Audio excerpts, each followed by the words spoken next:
You're listening to the Options Insider Radio Network, the home of the Options Podcast. For more quality options programs, visit theoptionsinsider.com or search for Options Insider Radio Network in your podcast provider of choice. Listeners can also access all of our programming through our mobile app available in the iTunes and Google Play stores. Select programs are also available via live stream at mixlr.com/options-insider.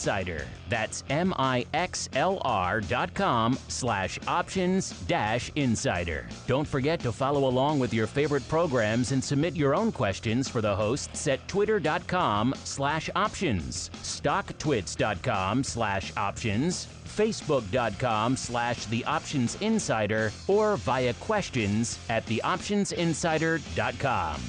The Options Insider Radio Network is sponsored by Fidelity Investments. Fidelity's Option Trade Builder tool can help you confidently build an options trade in 3 simple steps. Just choose a strategy, select a contract, and then review the benefits and risks of the trade. Learn more about Option Trade Builder at fidelity.com/options. Options trading entails significant risk and is not appropriate for all investors. Certain complex option strategies carry additional risk. Before trading options, contact Fidelity Investments by calling 800-544-5115 to receive a copy of the characteristics and risks of standardized options. Fidelity Brokerage Services, LLC, member NYSE SIPC.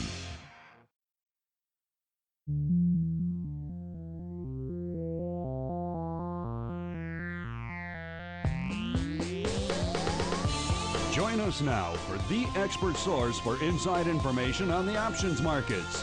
It's time for Options Insider Radio with your host, Mark Longo.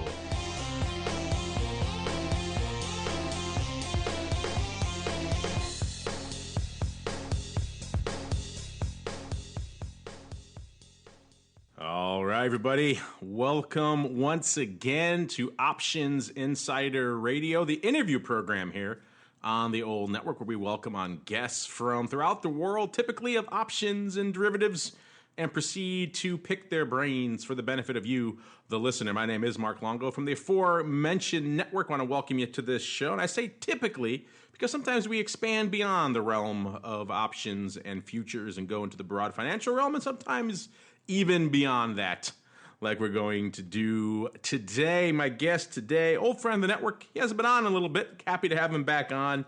He is Mead Wells in his day job. He is the founder and CEO of Octogon Asset Management. But we're not here to talk about that so much as what he is, his night job, when he turns into Batman, if you will, where he is the co-founder and chairman of ALTSO, a.k.a. A Leg to Stand On, a great charity, does a lot of great work, and we're happy to support it here on the network. And Mead, welcome back on to the Options Insider Radio program. It has been too long, sir. Thank you, Mark. Appreciate you having me. I've constructed a great image in my head now of you climbing out the window at night as Batman to go do your charitable work. How does that sound?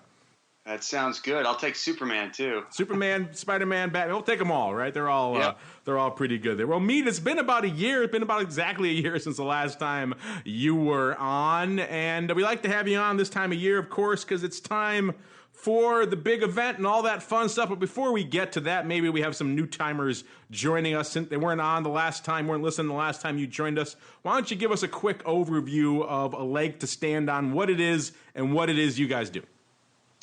Sure. So Leg to Stand On is a registered 501c3 nonprofit. We're based in New York City, and our mission is to help children in developing countries that have limb disabilities. And we do that by providing free corrective surgery or artificial limbs. So children that have deformed arms or legs or disabled arms or legs as a result of a trauma, an accident, or a disease, or children that have amputations. We will provide the free services from the ages of birth until 18 years of age. That's great. That's a fantastic service, and probably not one most people would think of initially when they think of, the usual rounds of the charitable causes. So I know you talked about this before, but bring us up to speed again. How did you get involved in this cause? How did this become really your consuming charitable passion? Sure. Well, I prior to starting Octogon back in 1997, I worked at Cargill, and my focus was to manage money for Cargill in emerging markets where Cargill had operating subsidiaries, which was over 60 different emerging countries.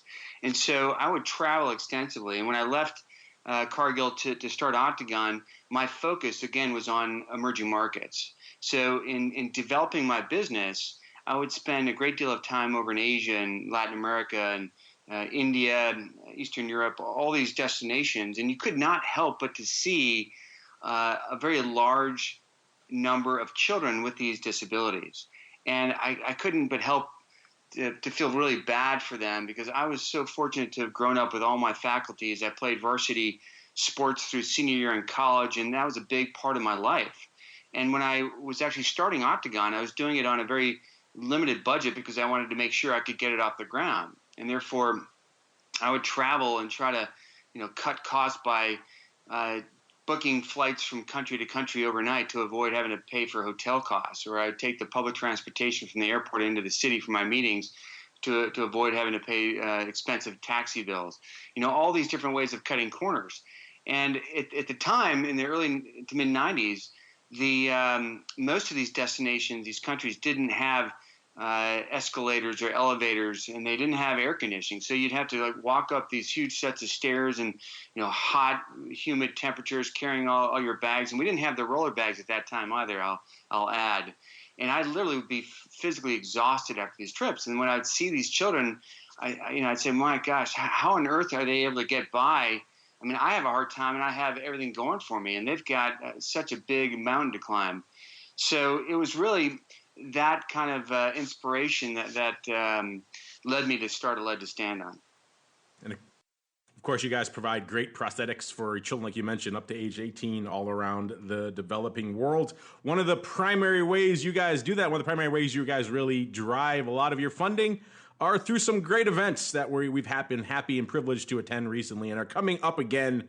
They're called your Rocktoberfest events. So you guys can probably guess they're coming up in October, so coming up really soon. Why don't you break down what you guys have obviously amended your schedule. You've added to it a bit since the last time you and I talked. You have pre-jam stuff. You used to do just Chicago and New York. Now you have London. Tell us about kind of what you're doing to really grow the schedule and add more events and what these events are. Sure. So, let me give you some history, Mark, just to help provide some background for those that haven't heard it in the past. At Octogon, my company, as an asset manager, we're based in New York City. In our office space, we had a very large loft with high ceilings and big windows. We were in a textile building on Fifth Avenue in the high 20s, which was predominantly a kind of industrial part of New York City up until recently. And I'm a musician, a closet musician, so I play the drums, I play the guitar and bass, and I fake the piano. And because I work long hours dealing with Asia late at night, and with a hedge fund, you're always working 24/7. But for me, it was really important to be able to remove myself from my daily work and find some sort of way to unwind. And playing the guitar or the drums was a terrific way to do that. So I kept a drum kit in the office, in a conference room. I kept guitars on stands, bass. We had a PA system, keyboards, and other miscellaneous types of musical toys, as I like to say. And so as investors would come in to do their due diligence on us, they would see this, and they would often comment, particularly those that play an instrument, because they would say, well, gee, I play the guitar, I play the drums. And, the natural follow-up would be, well, let's get together sometime and jam. And sure enough, we began to host regular jamming sessions at our office space on Fridays after work. And we would play, and it was just a mix of people that played a variety of rock music for the most part. And we'd laugh about it. And I was explaining how I'd launched A Leg to Stand On, and I was trying to gain awareness and support for the cause. And with one of the members of the jam session, Chris Heisman, who was at Lazard Asset Management at the time, he and I kind of brainstormed this concept of why not send an email to all of our friends and have a show where we could charge people a small cover charge to come in, but it could be about raising awareness for A Leg to Stand On. And we figured, if nothing else, people would get a good, kick out of watching these goofballs up on stage trying to be musicians. So sure enough, that's what we did. And we booked the bar at the Chelsea Hotel, which is a famous hotel in New York City. And we sent emails around and we had a sellout crowd. And afterwards, people came up with such strong reviews.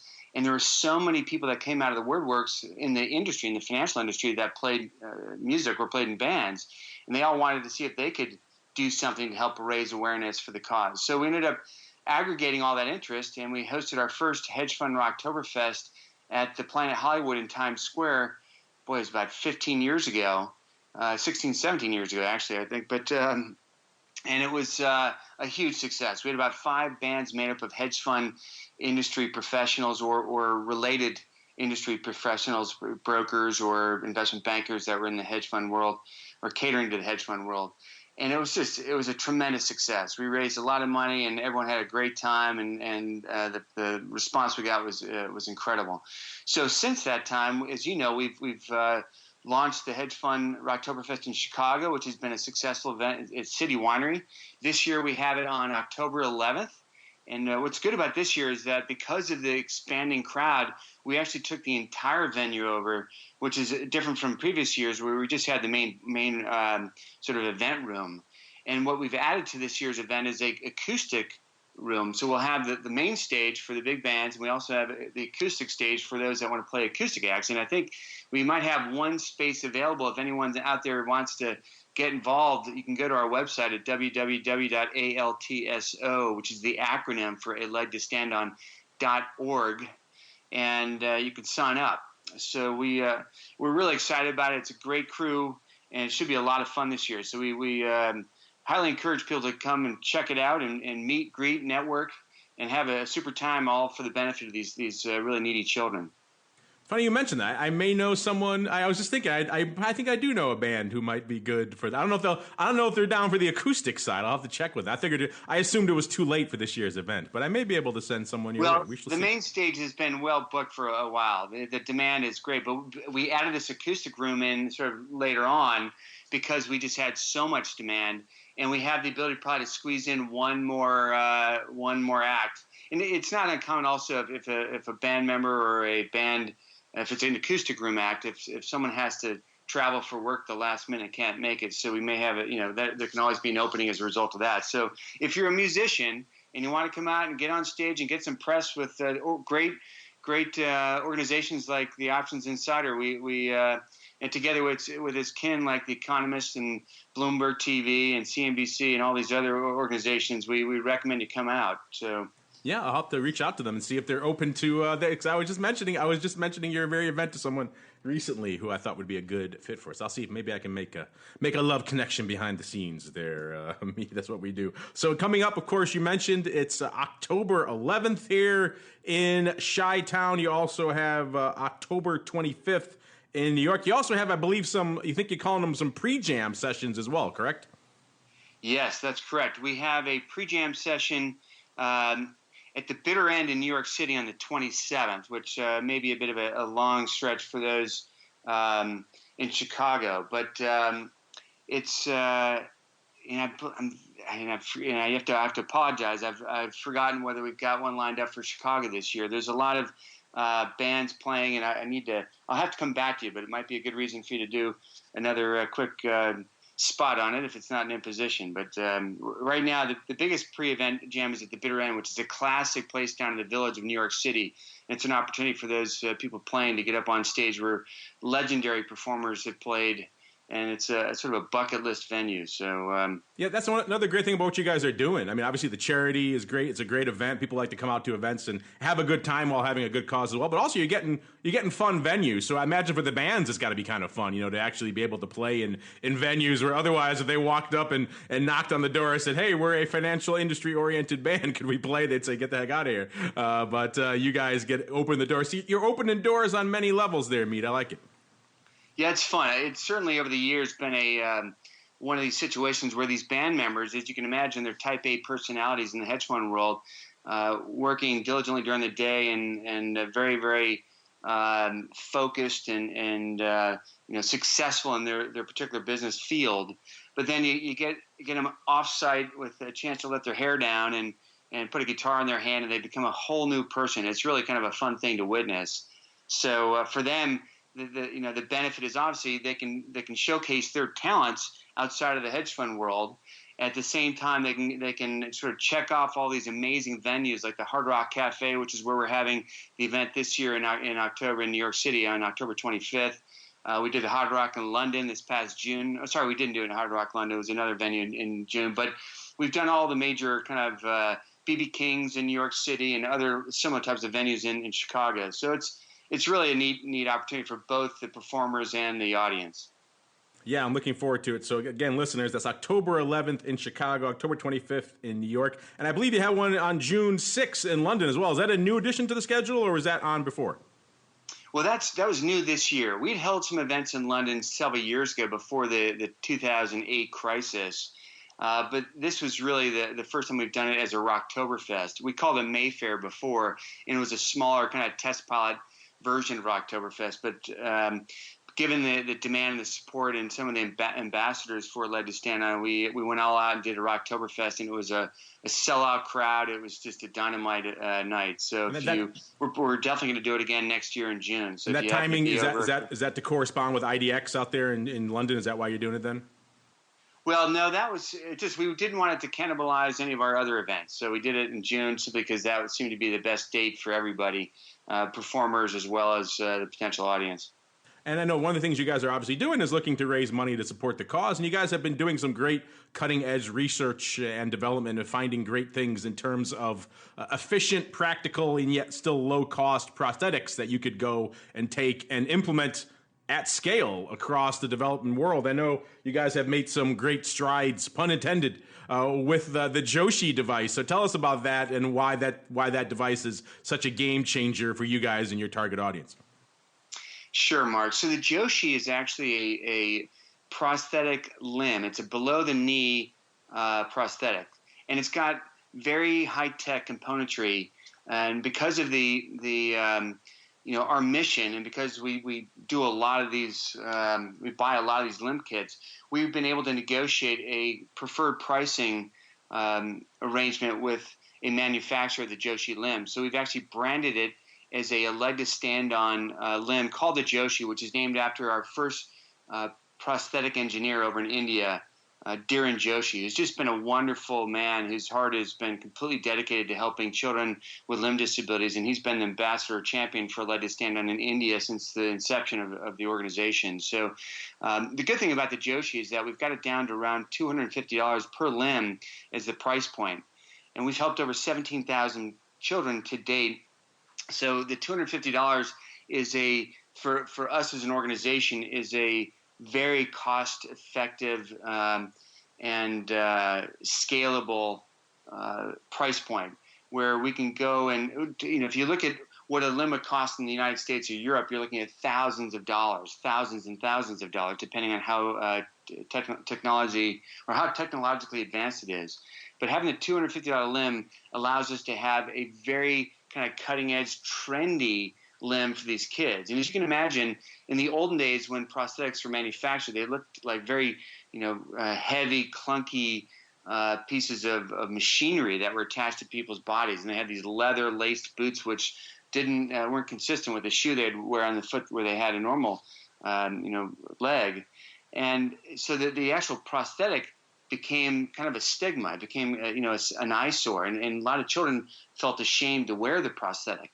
These new cutting-edge prosthetics, like the Joshi, have the neat colors and all the tech components, so it looks really like a cutting-edge kind of space-age prosthetic. And now, rather than it being a shameful thing to wear, it's actually a cool thing to wear. So you can go on our website and you can see pictures of what we call our cool kids, where they're kind of showing off this really neat prosthetic. So it's had quite the reverse impact, and it's been really well received. So we're very happy about that. That's a great point. Not one that we ever think about. When we're talking about prosthetics, we think about just technological advances and what people can use to provide the most mobility. And oftentimes you see these prototypes and other things on display that are massive things full of wires and gears and other things. And they provide the needed mobility, which is, of course, the function. But at the end of the day, it oftentimes seems like maybe the designers weren't thinking along the lines of this is something someone has to wear day in, day out, and maybe try to get along with and accessorize and blend into society and live a normal functioning life. And particularly if they're kids, they have all sorts of other social pressures. And so giving them a prosthetic that is functional, but also, like you mentioned, can be cool, and they can maybe be happy, or at the very least not embarrassed to wear, that's a huge step, and not one that we hear expressed quite a bit. So I'm glad to hear, Mead, that you and your team are really hitting on that, because at the end of the day, if you provided them some giant, clunky, obtrusive thing, I don't think it would have the same impact and wouldn't have the same probably meaningful effect on their lives. I agree. And, it's an important point to make, that on the surface, it appears that what we're giving is the prosthetic to allow a child to walk, which means that they can go to school, they can work, they can play in the yard with their siblings or their friends, or they can try to play sports depending on the degree of the disability. Or in some cases, they can also remove themselves from danger. So the physical benefit is very clear. It's black and white.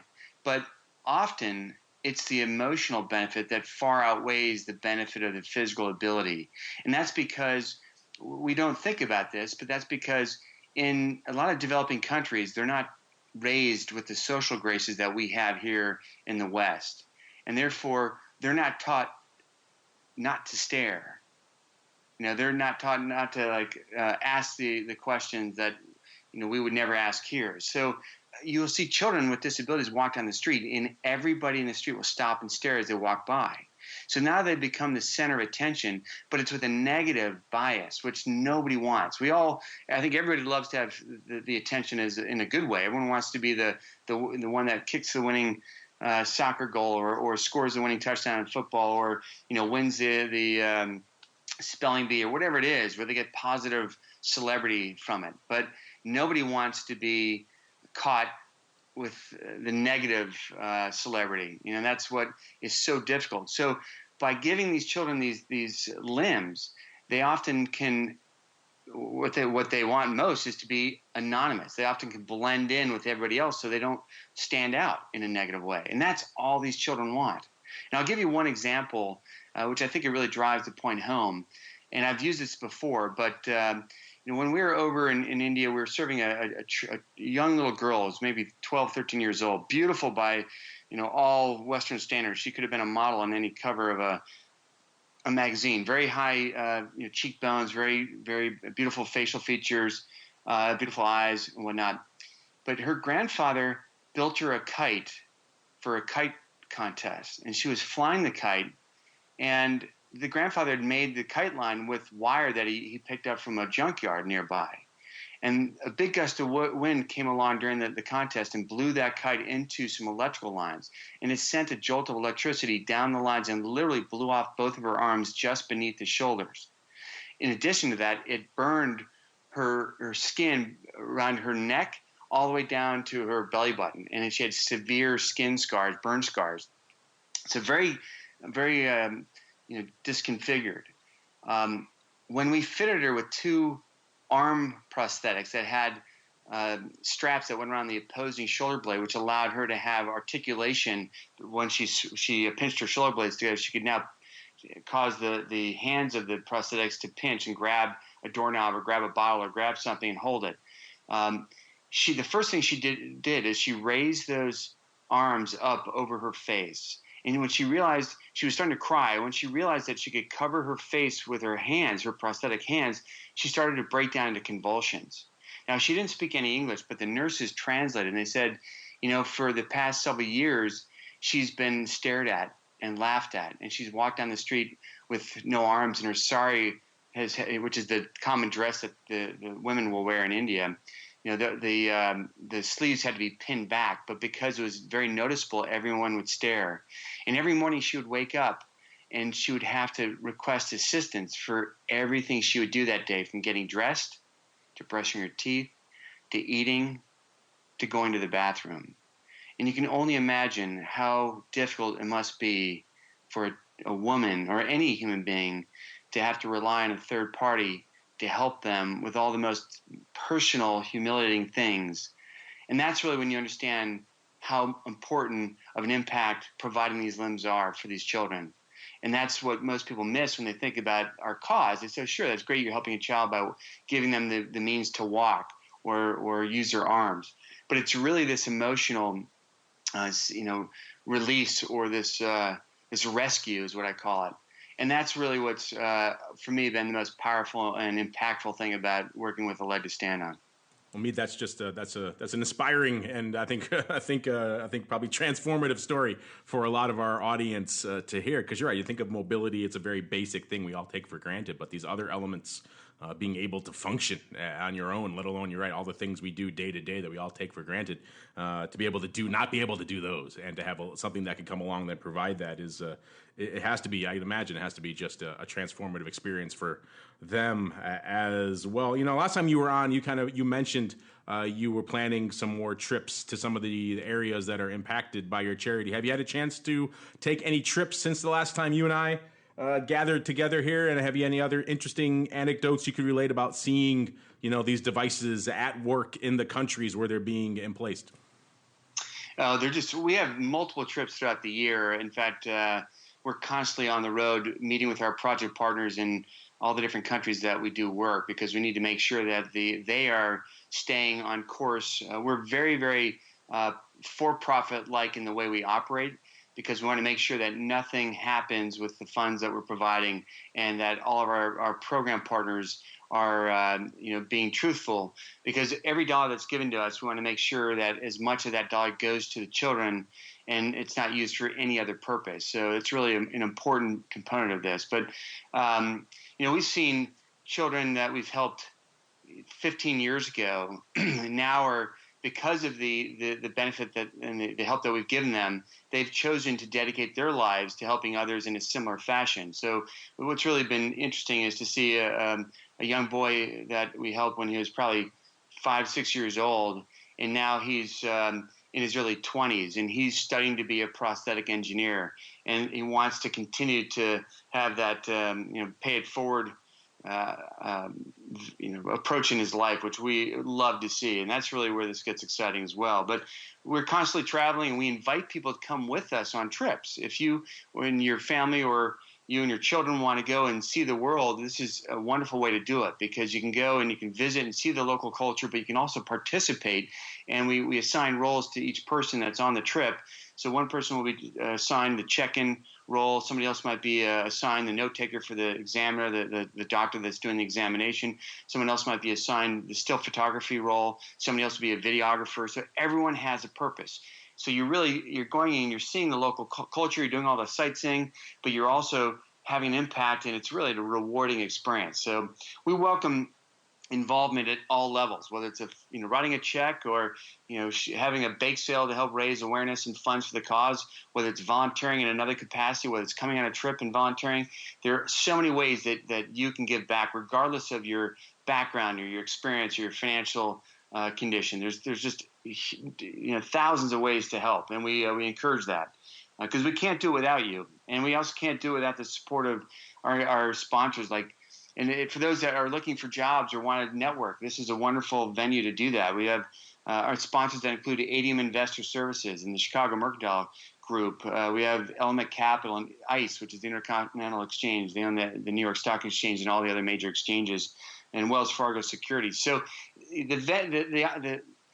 the event itself works two ways. It's a way for us to raise awareness and funds for the program, but it's also a way for us to give back by allowing for people within this industry to meet, greet, mingle, and network. And it's really an effective time for that.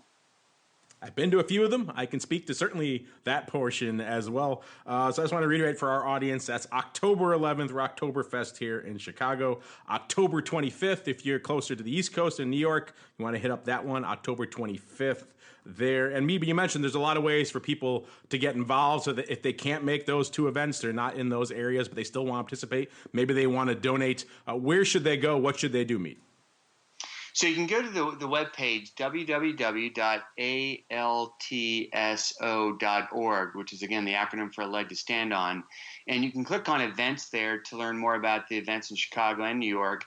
There's also a contact us section where you can contact us if you want to get in touch and let us know some ideas that you have, or if you want to volunteer and want to be told how you can volunteer or help in certain ways, we always lean on volunteers at the event to help with the door and other aspects of the night's operation. But we encourage you to reach out by phone, by email, by fax, or through the online social networks, through Facebook or directly through our website. Any way you want to get in touch with us, we're happy to do it. And I will say that there's a fun Rock the Stocks contest that's ending this Wednesday, so it's very little time left, but it's an opportunity to win 2 tickets to Rocktoberfest Chicago if you can guess correctly the closing price of Alcoa Aluminum's stock on the New York Stock Exchange for Thursday, the 20th of September. So the closest correct answer wins 2 tickets to Rocktoberfest Chicago. So that's something that I would encourage people to look into, and you can learn more again via our website at ALTSO.org. There you go. That's altso.org. Easy for me to say, ALTSO.org, to find out more information about all the events, or if you can't make those, make a donation. Also, follow them over there on the social media. A Leg to Stand on Twitter is a good way to keep on top of all of these events, and also play along with the Rock the Stocks as well. It's pretty fun stuff. Mead, it's great to have you back on. Looking forward to attending the event and seeing it in person. And if you do discover there is another event, a pre-jam event in Chicago, you want to come back on to mention it to our audience, oh, well, twist our arm. I guess you can do that as well, Mead. All right, Mark, thank you very much. Appreciate the time and the support. Look forward to seeing you on October 11th at City Winery. All right, everybody, check it out. And if you can't make it, donate. It's a great cause, and all the money really does go to help the kids. So check it out, A Leg to Stand on, also ALTSO.org, to learn more. And we'll be back here soon with more interviews right here on the Options Insider Radio Network.